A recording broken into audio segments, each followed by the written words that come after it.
안녕하십니까. 먼저 저희 가족 관계를 잘 모르시는 분들이 계실 것 같아서 가족 소개를 알리겠습니다.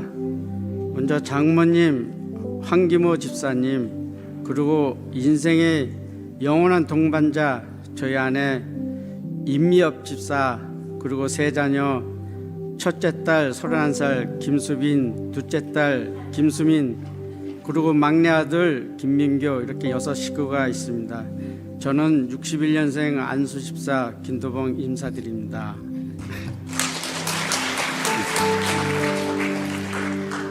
저는 지독하게 어렵게 살았던 가정 형편 가운데서도 교회는 다녔지만은 내 인생의 주권자 되시는 하나님에 대한 경험이나 사랑은 없이 그저 다녔고, 아버지를 따라 벼 농사를 지었던 경험밖에 없었던 저는 성인이 되어서는 현장 공사장에서 콘크리트, 철근, 배관 설비, 전기 배선 등 거의 알아본 것이 없이 다 해오다가 이래서는 안 될 것 같아서 타일 기술을 배워 85년 6월에 25살의 나이로 대우건설 소속으로 중동 지역 리비아 트리폴리 수도권 전역 학교 신축 공사에 타일 기능공으로 기능직으로서는 최고 시급으로 1년 6개월 계약으로 출국하여 일하게 되었습니다.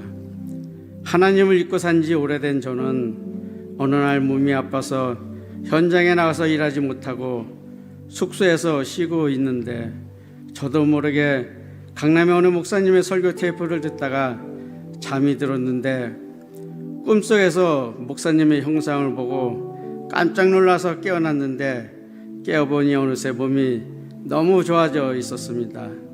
이 경험으로 저는 하나님을 잊고 살았어도 하나님께서는 저를 항상 지켜보고 계신다는 것을 생각하게 되었습니다. 치유를 받은 그때도 하나님께 대한 감사의 표현도 하지 못하고 믿음이 없었던 저희 어리석음을 하나님께서는 관대한 사랑으로 한없이 기다려 주셨습니다. 1년 6개월 근무를 마치고 귀국해서 또 한 번 사망기업으로 예멘으로 출국해서 일하다가 쿠웨이트 전쟁이 발발하여 모든 기능직들은 먼저 출국한 가운데 사무실에서 각종 중장비를 관리해달라고 부탁받고 2개월 더 근무하다 혼자 늦게 귀국하게 되었습니다. 귀국하고 나서 내곡동의 아버지께서 농사 지으시던 땅에 비닐하우스를 짓고 화해업을 시작하고 임미엽 지사를 만나 결혼하고 나서도 한참 동안 안정된 자리를 잡지 못해 경제적으로 어려운 가운데서도 두 딸은 바이올린을 4살, 5살 때부터 시작하여 지금은 두 딸 모두 독일에서 유학하며 자신들의 앞날을 위하여 열심히 공부하고 있고, 취업이나 장학금을 통하여 부모의 도움 없이도 유학생활을 잘 감당하여 그것도 감사드립니다.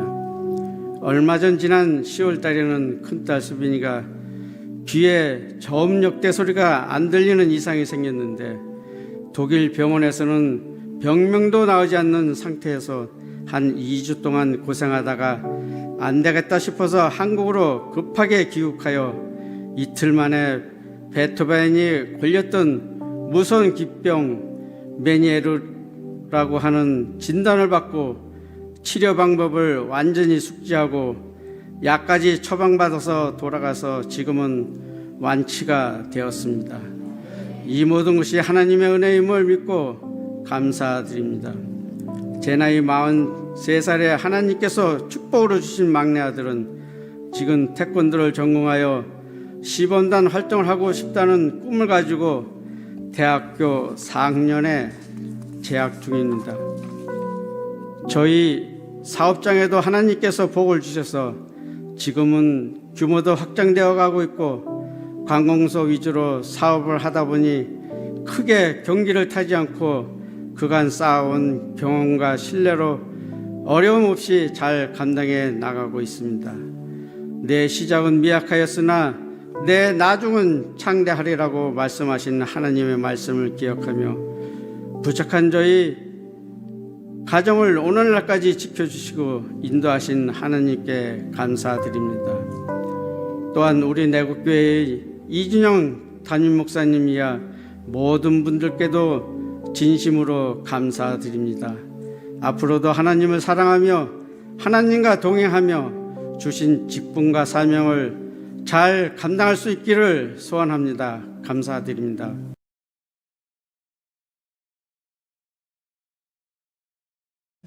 할렐루야. 하나님의 부르심에 따라 이 자리에 나오셔서 하나님의 은혜를 받기 위해, 하나님의 축복을 받기 위해 이 자리에 나오신 모든 분들께 하나님의 은혜가 넘치는 하루 되시길 소망합니다. 이렇게 떨어본 적이 없어요. 제가 밤을 며칠을 샜는지도 모르겠고 글을 썼다 지웠다 정말 많은 고민을 했는데 철부지였던 15살의 청소년이 어느덧 40이 훌쩍 넘어버린 집사가 되었습니다. 지금까지 제가 하나님께 기도하는 사람이 될 수 있게 이 자리까지 서게 해주신 하나님께 모든 영광 드리면서 이 간증 시간이 정말 저에겐 큰 고민거리였는데 그 고민이었던 이유는 사람들 앞에서나 또 제 스스로 자신에게조차 감추고 싶어서 부단히 노력하는 저의 죄된 본성과 연약함이 이 자리에 서기 부끄럽다라고 생각했기 때문입니다. 하지만 제가 기도하며 말씀을 읽고 진심을 다해서 간증을 준비하는 중에 그 부끄러움은 하나님께서 주신 마음이 아니다라는 것을 깨닫게 되었고 확신하게 되었고 하나님께서는 저의 어떤 살면서의 열매나 저의 업적, 도덕적으로 변화된 삶 이런 것들을 이야기하시기보다 제가 이 간증을 준비하면서 저의 과거를 되돌아보면서 하나님이 도대체 사랑받지 못할 것 같은 저 같은 사람을 어떻게 사랑하셨고 어떻게 용서하셨고 얼만큼 기다리고 참으셨고 너를 지금까지 이끄셨는지 내가 어떤 하나님인지 그거를 저에게 가르쳐주고 싶다고 하시는 것 같았습니다. 제가 처음에 초등학교 때 5번의 전학을 다녔는데 마지막에 온 곳이 내곡동이었어요. 내곡동에 오기 전까지 정말 믿기 어렵겠지만 공부를 정말 잘했고 운동도 정말 잘했고 글짓기를 너무 잘해서 교육감상까지 받을 정도로 또 반장을 도맡아 했고 정말 살면서 가장 전성기가 저희 6학년 때가 아닌가 싶을 정도로 그런 행복한 초등학교 생활을 보냈는데 아무런 연고도 없고 친구도 없는 내곡동에 6학년 말에 저는 이사를 오게 되면서 초등학생밖에 불과한 13살에 불과한 제가 우울증을 겪게 되었습니다. 집안에 있는 모든 상장들을 다 가위로 잘라버리고 집안의 물건들을 다 집어 던지면서 부모님 마음에 대못을 박으며 이 내곡동이 저한테는 가나안 땅인 줄도 모르고 인천으로 다시 돌아가자고 울부짖으면서 부모님 마음에 대못을 박았던 적이 있었는데 그때부터 시작된 우울증 때문인지 저의 청소년기 시절은 왠지 반항을 하고 싶어하는 그런 마음으로 가득 차 있었기 때문에 저희 부모님이 저를 정말 극진히 잘 이쁘게 키워주셨음에도 불구하고 그럴 때마다 이곳에 이사온 저희 우울증 때문인지 몰라도 더 반항하게 되고 면허도 없이 중학교 때부터 오토바이를 타고 다니면서 나쁜 짓은 아니지만 배달도 하고 최대한 불량스러워 보이는 모습을 쫓아서 살았던 것 같습니다. 그런 저조차도 하나님께서 사랑하심으로 다 아시다시피 우리 원로 목사님의 아들 박준영 목사님을 저의 짝꿍으로 하나님이 붙여주시고 그러면서 내곡동에서 멀리서 바라만 보던 우리 내곡교회 십자가를 이 자리에 올 수 있게까지 하나님께서 인도하여 주셨고 이 내곡교회를 왔을 때 또 저보다 먼저 하나님을 사랑하셨던 우리 여기 계신 모든 성도님들께서 교회를 위해서 기도하셨고 학생들을 위해서 기도하셨고 저를 위해서 기도하심으로 아주 조금씩 변화되는 저희 학창시절 정말 반항기 많았던 제가 하나님을 찾는 그런 부족하지만 그런 학생으로 변화될 수 있었습니다. 그러는 와중에 고3 때 수련회를 통해서 처음 하나님을 이것이 하나님인가라는 마음을 갖게 됐고, 그 수련회가 정말 몇천 명이 모인 수련회였는데, 전국에서 학생들이 모인 수련회에서 제가 마지막으로 간증이라는 것을 처음으로 하게 되면서 하나님을 처음 알게 됐고, 그 간증 자리에서 제가 목사님만 서 계실 수 있는 강대상에 올라가서 목사님이 드시는 물을 벌컥벌컥 마시면서, 어렸기 때문에 그런지 몰라도 제가 목사는 될 수 없지만 목사님처럼 가수가 꿈인데 목사님처럼 하나님을 알리는 그런 가수가 꿈입니다. 그렇게 될 줄을 믿습니까? 라고 어린 마음에 하나님 앞에서 무대 앞에서 강대상 앞에서 선포했을 때 많은 사람들께서 몇천 명이 아멘으로 화답해주고 할렐루야로 화답해줬을 때, 그때 처음 저의 꿈은 하나님을 알리는 그런 가수가 되고자 부단히도 몇 년을 끊임없이 기도했습니다. 기도하면서 교회 다니는 것이 너무 즐겁고, 그 수련회 때 느꼈던 하나님의 어떤 십자가의 그 사랑을 갑자기 느끼면서 교회 다니는 교회 생활이 너무 즐겁고, 성가대 사는 것도 즐겁고, 교회 오면 집에 가기 싫고, 그런 생활을 하다가도 또 쓰러지기도 하고 또 다시 일어나기도 하고, 그런 생활을 반복하다가 결국에 수년간의 기도를 우리 내곡교회, 저번에 말씀드렸지만 우리 박정목 장로님과 신옥기 권사님의 아들 박출룡 형을 통해서 정말 스토리가 긴데 말도 안 되게 제가 가수가 됨으로써 이제는 하나님, 정말 그때 서원했던, 하나님을 알리는 가수가 되겠다고 서원했던 그 서원을 이루는 날만 손꼽아 기다렸습니다. 그러나 그때 저에게 잠깐 주어졌던 이 달콤함과 사람들의 환호와 함성, 거기에 취했었는지 몰라도 그날 이후로 조금씩 제가 하나님께 처음 약속했던 그 약속을 지키지 못하고, 오늘은 바빠서, 오늘은 여기는 교회가 없기 때문에 예배를 못 드리고, 이런 핑계로 가득한 날을 보내게 됐습니다. 그러다 보니 저에게 쥐어졌던 정말 세상적인 기쁨과 환희, 이런 것들이 물거품처럼 조금씩 없어졌고, 제가 분명히 하나님을 알고 믿고 기도한다면서 하나님께 외쳤던 사랑한다는 말, 베드로처럼 사랑한다 3번도 300번도 넘게 3000번도 넘게 고민했을 때, 그때는 진심이었지만 제게 이렇게 평안하고 항상 즐거운 일만 있을 때는 저에게 절대로 주어지지 않았을 질문이 하나 있었습니다. 그것은 그래 혁동아, 네가 날 사랑한다는 거 아는데 그러면 내가 너에게 줬던 이것을 다시 가져가도 여전히 날 사랑하겠니? 라는 질문이 주어졌을 때 저는 아니요 라고 대답했던 것 같습니다.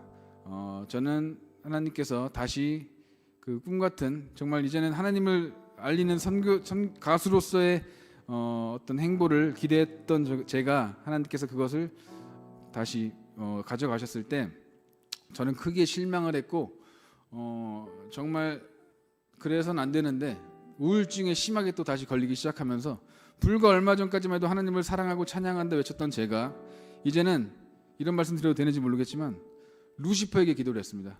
루시퍼, 사탄 이름을 제 입으로 부르면서 그런 죽은 영혼, 완전 죄악의 정말 밑바닥까지 가는 그런 죄를 저질렀습니다. 그러면서 제 이 감정, 이 우울함을 치료만 해줄 수 있다면 하나님을 떠나고 사탄을 믿겠다 할 정도로 정신이 나간 그런 우울증의 말기의 증세를 보이면서 2년 넘게 하루도 빠짐없이 술을 마시고 간은 시커멓게 돼서 얼굴이 완전 시커멓게 될 정도로 정신을 완전 놓아버린 그런 삶을 살다가, 그 말로는 결국 자살 기도였습니다. 27에 유서를 쓰고, 하나님 유서를 쓰고 정말 집 안에서 목을 메고 자살을 기도했었는데, 그 자살을 기도하면서 정말 세상을 다 놓아버리려고, 별것도 아닌 우울증은 지금 생각하면 별거 아닌데 그 우울증 때문에 세상을 놓아버리려고 했을 때 정말 선명하게 하나님께서 저에게 들려주신 음성이 있었습니다. 염려하지 말라. 제가 목을 맨 순간 정말 가슴에 너무나도 선명하게 소름이 끼칠 정도로 염려하지 말라. 울면 안 되는데 그 말을 딱 듣는 순간 정말 1초도 안 돼서 저의 우울했던 그 감정, 그 모든 것들이 눈 녹듯이 녹아내리기 시작했습니다. 그러면서 하나님께 무릎을 꿇고 몇 년 만에 정말 펑펑 울면서 회개하면서 하나님께 기도했던 그런 경험이 있습니다. 염려하지 말라시면서 제 마음속에 예비해 두신 미래가 있다는 그런 마음을 저에게 선명하게 보여주셨습니다. 그날 이후로 저는 군대에 가서도, 교회가 없는 군대에서도 저희 후임병으로 신학을 하는 지금 목사가 된 후임병을 저에게 최전방 GOP에서, 교회가 없는 GOP에서 목사를 하는 후임병을 저에게 또 보내주셔서 예배가 끊이지 않고 기도가 끊이지 않는 그런 군대 생활을 통해서 또 신앙을 회복했고, 그 말씀 이후로 지금까지 십몇 년이 지난 지금까지 정말로 염려함 하나도 없이 오히려 옛날보다 더 힘든 상황이 많이 벌어졌음에도 정말 단 한 번도 염려하거나 걱정한 적이 없습니다. 너무 오히려 걱정을 안 해서 정말 걱정을 너무 안 할 정도로 뭐 돈을 수천만 원을 한 번 잃어봤어도 정말 눈 하나 깜짝한 적이 없습니다. 왜냐하면 원래 제 것이 아니다라고 생각했고 오히려 또 한 단계 성장하는 그런 시간을 겪었습니다. 사실 제가 써온 몇 주에 걸쳐서 써온 이 간증문이 있었는데 아까 식당에서 다 지워졌습니다. 그래서 지금 하나님께 제 입술을 맡기고 있는 중인데, 원래 내용이 굉장히 길었고 정말 기승전결, 감동이 있고 또 재미와 이런 모든 것들이 있었던 그런 간증이 있었는데 30분 전에 지워져 버렸습니다. 뭐라고 제가 얘기를 했는지 모르지만 어쨌든 하나님께 제가 하나님을 처음 알고 진심으로 하나님께 다가가서 기도했을 때 하나님께서 몇 년에 걸쳐서 그 꿈을 이뤄주셨고, 그 꿈을 이뤄주셨을 때 저는 교만하지 말았어야 되는데 너무나 교만한 나머지 하나님께 죄를 범하였고, 분명히 하나님을 저주했기 때문에 버림받아 싸고 마땅한 죄인이지만 하나님께서 참아주시고 이끌어 주심으로 지금은 하나님만 바라보며, 이제는 저의 꿈이 아닌 하나님의 꿈을 바라보며 살아가는 제가 될 수 있었습니다. 이제 마지막으로 저의 꿈은, 요즘에 갑자기 강하게 드는 꿈이, 믿지 않는, 하나님을 모르는 어르신들과 저같이 뭐 어렸을 때 저같이 겉으로 보이기는 이렇게 막 그래 껄렁껄렁해 보이지만 속마음 그렇지 않은 우리 학생들에게 하나님을 전도하고 싶은 마음이 강하게 요즘 들고 있습니다. 그 길이 어떤 길일지는 제가 아직은 모르겠지만 마음에 계속 담아두고 있기 때문에 언젠가 하나님께서 인도해 주시는 그 길을 걸을 수 있을 거라고 생각합니다. 제가 그 길을 갈 수 있을 줄 믿으십니까? 네, 그러면 오늘의 이 간증이 훗날 저의 또 다른 간증거리가 될 수 있게 그날이 오길 소망하며 살아계신 하나님께 모든 영광을 돌리며 마치도록 하겠습니다. 감사합니다.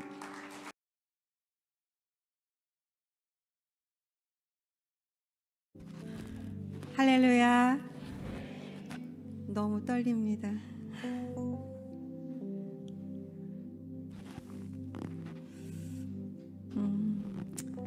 저는 유초등부 교사로 헌신하고 있는 장현명 집사입니다. 저의 남편은 최장중 집사이고요. 그리고 저는 하나님의 축복으로 늦은 나이에 결혼을 했지만 이남 이녀의 자녀를 두고 있습니다.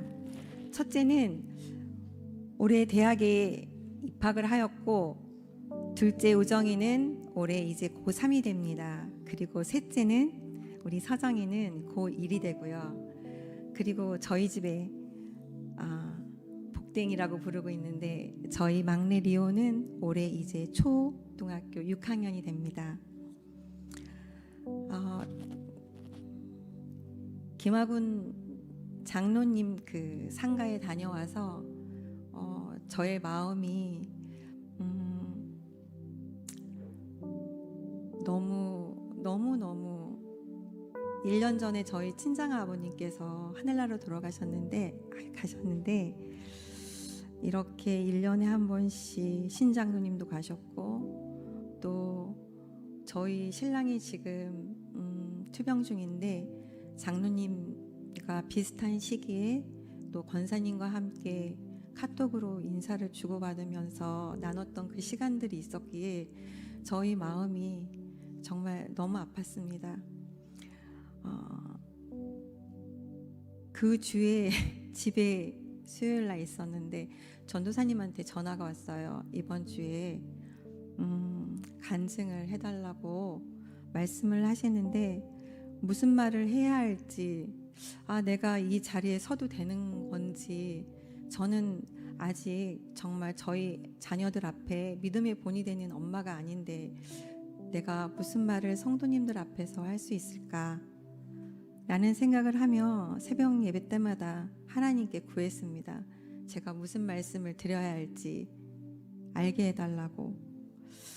그런데 제자훈련 훈련 후에 아침마다 새벽마다 기도를 하고 있을 때 정말 신기하게도 저의 기도에 말씀이 아닌 찬양으로 기도의 응답을 주셨어요. 그래서 그때 찬양을 주셨는데, 기도의 응답으로 찬양을 주셨었는데 2개의 찬양을 주셨어요. 그래서 오늘 그 2개의 찬양을 함께 나눠보려고 합니다. 첫 번째는 올해 대학에 입학하는 우리 서호의 이야기입니다. 저의 능력보다 정말 귀한 아들을 하나님께서 주셨어요. 여러 가지 가정 환경이 넉넉지 않아서 제가 한 거라고는 열심히 책 읽히는 일밖에 없었던 것 같아요. 열심히 놀아주고. 그런데 어릴 때부터 정말 과학을 좋아했던 아이라서 그런지 과고에 입학하게 되었고, 또 고3에 아빠가 직장암이라는 걸 알게 되면서 아이가 정말 많이 힘들어했어요. 그래서 재수를 하게 됐고, 그리고 올해 시험을 보았어요. 그런데 그 수능 시험 새벽날 기도를 하는데 하나님께서 저에게 이사야 41장 10절 말씀을 주셨습니다. 내가 너와 함께함이다. 놀라지 말라. 네 하나님이 됨이라. 굳세게 하리라. 참으로 너를 도와주리라. 참으로 나의 의로운 오른손으로 너를 붙들리라. 라는 말씀을 저에게 주시더라고요. 그래서 이 말씀을 아이에게 말하며 큰아이의 아침 준비와 도시락을 준비했고, 그날 아침으로 평상시에도 저희 아이가 잘 먹는 브로콜리를 먹여서 시험장으로 보냈습니다. 그리고 저는 하나님이 주신 이 이사야 말씀을 가지고 하루 종일 집에서 기도를 했어요. 그리고 시험이 끝난 후 온 서우가 뜻밖의 말을 저에게 했습니다. 엄마, 아침에 먹은 브로콜리 상한 거예요? 1교시 전부터 뱃속이 부글거려서 쉬는 시간에 화장실을 갔다 왔는데도 3교시에 배가 너무 아파서 영어 듣기를 놓쳤다는 겁니다. 이상하다. 하나님이 분명히 새벽에 나에게 두려워 말라고 하셨는데 서우의 말을 듣는 순간 걱정은 됐지만 아이에게는 괜찮아 서우야, 예배에 딱 한 번만 참석하자. 하나님이 너를 붙들고 계셔. 너를 도와주실 거야. 라는 고백을 아이에게 했는데 저희 아이가 엄마, 그러면 새벽 예배에 제가 한번 가볼게요 라고 하더라고요. 그래서 작년 12월에 새벽 예배에 정말 2번 왔다 갔습니다. 그러던 중에 12월 오후 예배 시간에 부른 말씀 앞에서라는 찬양이, 다른 때에도 똑같이 그 찬양을 열심히 불렀는데 그날따라 그 은혜가 제 가슴에 정말 깊은 은혜가 되었어요. 그래서 그 순간에 이거는 하나님이 나에게 주시는 응답이시구나 라는 그런 믿음이 생겼습니다. 그래서 정말 놀라웠어요. 나의 기도에 이렇게 응답을 받다니. 정말 새로운 경험이었습니다. 하나님 앞에 말씀을 두려워 떠는 자, 그 말씀에 생명을 거는 자, 한 사람 찾으시는 주님의 약속을 믿어 하나님 말씀에 운명을 거는 자, 순종하며 따라가는 자, 영원한 하나님 나라.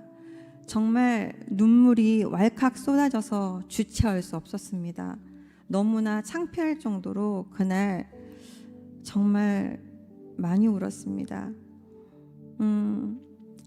이 찬양이 저에게 이렇게 눈물이 쏟아질 정도로 왔던 것은 아이가 엄마 저 삼수하고 싶은데요 라는 말을 뱉었다가 아빠가 편찮으시고 여러 가지 상황과 환경들이 내가 그렇게 할 수 없구나 라는 것을 그냥 단번에 정리를 하더라고요. 그런데 그 아이의 마음이 너무나 잘 보였기 때문에 잘 보였지만 저 또한 너무 힘들어서 그래 해줄게 라는 대답이 안 나왔어요. 대신 서호야 걱정하지 마. 하나님께서 너 무조건 올해 대학에 입학하게 해주실 거야 라는 대답을 했습니다. 그때 이 찬양이 정말 저에게 힘이 되었어요. 운명을 맡기는 자. 하나님 저는 이 아이를 하나님께 맡깁니다. 하나님이 붙드시고 일하여 주세요 라는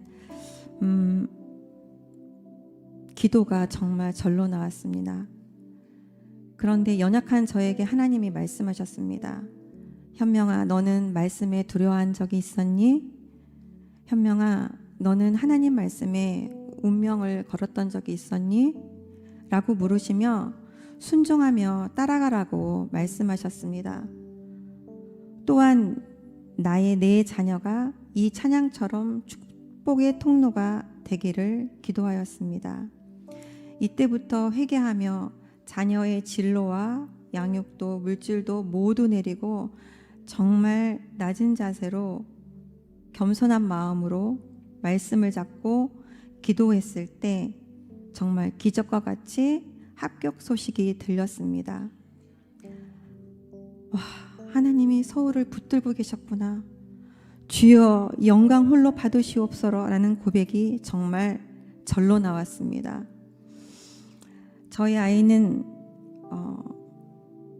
원래 과학도가 꿈이었지만 아픈 아빠를 보며 의대에 가고 싶어 했지만 올해는 의대가 아니라 한양대 공대에 들어가게 되었습니다.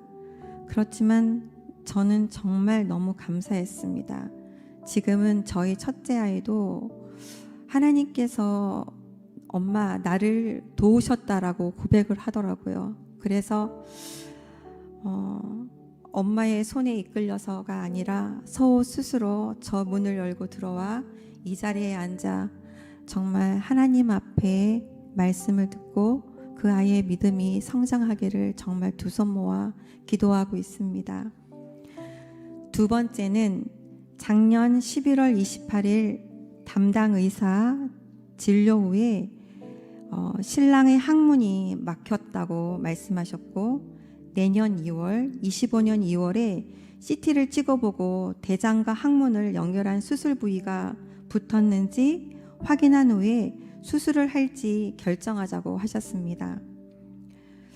애초부터 저희 신랑은 직장암 4기 같은 직장암 3기였기 때문에 다른 사람들과 달리 거꾸로 치료를 했습니다. 방사선 21번, 항암 8번을 받고 직장암 수술을 한 상태였기 때문에 현재 항암 5번을 남겨두고 있습니다. 3달이 지나고 그렇지만 신랑의 회복은 제가 생각했던 것처럼 그렇게 드라마틱하게 호전되지 않았어요. 좋았다가 나빴다가 반복된 시간이었습니다. 정말 신랑의 일상의 회복을 간절히 바랬지만 온라인 예배가 아닌 현장에서의 예배에 하나님의 은혜와 이렇게 내곡교회 성도님들이 저에게 주시는 이 사랑을 저만 받기에 너무 아까웠습니다. 이 마음을 저희 신랑이 이곳에 와서 느끼기를 정말 간절히 바라는 마음으로 저희 6 식구가 함께 주일 성소하기를 정말 기도하고 있을 때 하나님께서 두 번째 응답으로 찬송가 545장을 저에게 들려주셨습니다. 이 눈에 아무 증거 아니 배워도 믿음만을 가지고서 늘 걸으며 이 귀에 아무 소리 아니 들려도 하나님의 약속 위에 서리라. 걸어가세 믿음 위에 서서 나가세 의심 버리고 걸어가세 믿음 위에 서서 눈과 귀에 아무 증거 없어도. 처음에는 왜 이 찬양이 뜬금없이 입에서 나오지? 라고 생각했습니다. 찬송가에서 545장을 펴고 가사말을 한번 묵상해 보았습니다. 신랑의 수술 부위는 내 눈으로 확인할 수 없는 곳이니 하나님께서는 우리에게 보이지 않아도 들리지 않아도 의심을 버리고 믿음만을 가지고 걸어가라고 하셨습니다. 지금 우리는 항문과 대장 연결 부위에 오그라져 있는 항문을 넓히는 수술과 그토록 항문을 재건하고 싶어하는 신랑의 기도대로 예수 그리스도의 십자가 보혈의 피로 치료하시고 또 새로운 근육을 만드시는 하나님을 믿으며 3월 23일 진료일인데 그때까지 하나님께서 깨끗하게 치료해 주셨음을 증거하러 감을 우리 내국교회 교인들 앞에서 선포합니다. 이스라엘 백성이 광야길을 걸을 때 불기둥과 구름기둥으로 함께 하셨던 하나님과 동행하는 지금 이 광야의 시간이 저는 너무나 감사합니다. 제가 제자훈련 받는 그 겨울 마지막쯤에 3개월간 감기 때문에 지쳐갈 때 마가복음 9장 23절 예수께서 이르시되 할 수 있거든이 무슨 말이냐 믿는 자에게는 능히 하지 못할 일이 없느니라 하시니 라는 말씀을 주시며 저에게 신랑과 내 자녀를 감당할 수 있는 새 힘을 주셨습니다. 주일 목사님의 설교 말씀처럼 아픈 신랑 때문이가 아니라 아픈 신랑 덕분에 기도하게 하시고 나의 믿음이 말씀과 기도로 하루를 시작하는 태도로 바뀌게 해주시는 성령님께 감사를 드립니다.